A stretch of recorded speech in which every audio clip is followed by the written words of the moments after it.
Friends, ఇవాళ నేను మీకు ఒక మంచి అప్లికేషన్ గురించి చెప్పబోతున్నాను. మీరు ఈఎంఐలో మొబైల్ కానీ ఇంకా ఏమైనా తీసుకోవాలి అనుకుంటే ఇబ్బంది లేకుండా అప్రూవల్ కోసం వెయిట్ చేయడం, వెరిఫికేషన్కి టైం పట్టడం అలాంటివి లేకుండా మీకు ఒక సింపుల్ అప్లికేషన్ పేరు చెప్తాను. చాలా సేఫ్ అండి, మనకి భయపడాల్సిన అవసరం లేదు. అప్లికేషన్ పేరు వచ్చేసి స్నాప్ మింట్.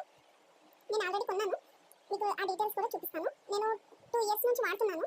నాకు కూడా ముందు భయం వేసింది, తర్వాత బాగా అనిపించింది. ఇలాంటి అప్లికేషన్ మనం వాడడం వల్ల ఏమవుతుందంటే మన సిబిల్ స్కోర్ అనేది చాలా బాగుంటుంది, మెయింటైన్ అవుతుంది. మనకి చాలా తక్కువ ఈఎంఐలో ఇలా వస్తువులు వస్తూ ఉంటాయి. ఇవి ఎక్కడి నుంచి వస్తాయంటే మొబైల్స్ అయితే నేను 2 ఆర్డర్ చేశాను, 3 అనుకుంటా. అవైతే సంగీత నుంచి వచ్చాయండి. సంగీత నుంచి ఒక 1 hour 2 hours లో వచ్చేసాయి అనమాట. చూస్తున్నారు కదా, మనము అమెజాన్ వాచెస్ కూడా తీసుకోవచ్చు. ఫ్లిప్కార్ట్, అమెజాన్, మింత్రా, నైకా, ఇందులో ఏదైనా. ఇదిగో నా ఈఎంఐస్, ఇదిగోండి ఇవన్నీ నేను పే చేశాను అనమాట. నేను అప్పుడప్పుడు తీసుకుంటా ఉంటాను. నా సిబిల్ స్కోర్ కూడా మంచిగా మెయింటైన్ అవుతూ ఉంది. మీకు కూడా ఇంట్రెస్ట్ ఉంటే ఈ అప్లికేషన్ ని డౌన్లోడ్ చేసుకోండి, భయపడాల్సిన అవసరం ఏం లేదు. చూసారు కదా, ఇలా ఉంటుంది.